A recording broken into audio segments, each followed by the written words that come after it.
But we will shift into a support role as Afghans step forward.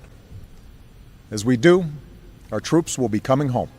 Had tremendous success in Afghanistan in the killing of terrorists, but it's time, after all these years, to go and to bring our people back home. Two U.S. presidents once said that the U.S. military should leave Afghanistan, but they stayed in this country for another 10 years.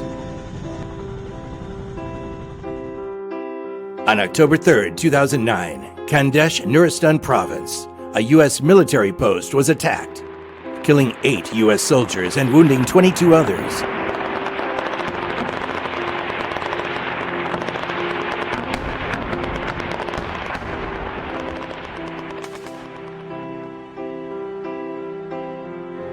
In the end, the U.S. troops retreated and blew up the outpost. Lance Corporal Benjamin W. Smith. Honor the dead. In the 20 years, more than 2,400 U.S. soldiers were killed in Afghanistan. More than 20,000 were injured, and more than 3,800 U.S. security employees died.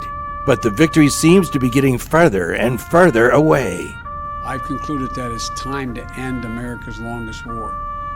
It's time for American troops to come home. The United States will begin our final withdrawal, begin it on May 1 of this year. The Americans left in a hurry and in a mess. The death of thousands of soldiers and tens of thousands of civilians became pointless overnight.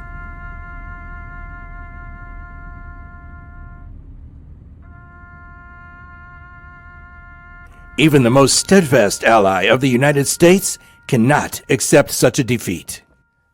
And the trouble with this decision is that our friends are now anxious, but it's not just about the Afghan people, it's about us and our security. So this is a shame on all of us, not just America, but also the whole of NATO. The reason for our current situation is that the decision was taken abruptly. Except for U.S. military equipment and U.S. soldiers, the entire evacuation was disorderly, panicked, and chaotic. The Afghans, who have fought alongside U.S. soldiers for the past 20 years, have also been abandoned. My mother has been inside the airport for the last 6 days, but the rest of our family is stuck outside because of all the people at the gate. There's no information. The US shouldn't have announced anything if they weren't able to take people out.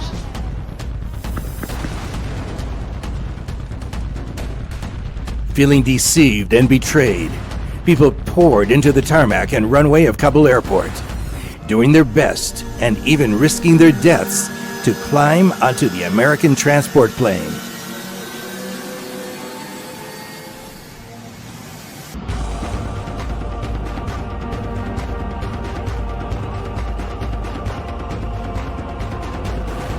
The U.S. troops suffered the biggest casualties in Afghanistan in the past decade during this retreat.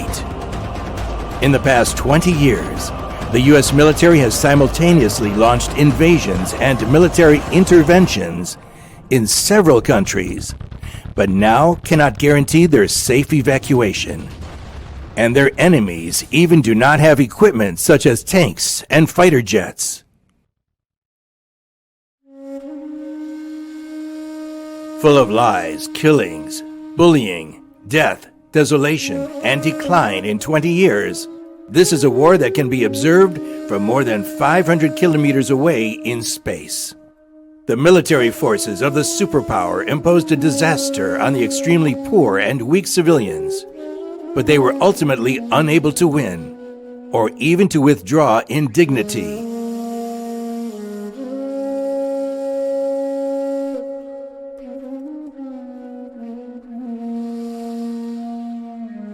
This is the longest war in U.S. history, and the Saigon moment has not passed away.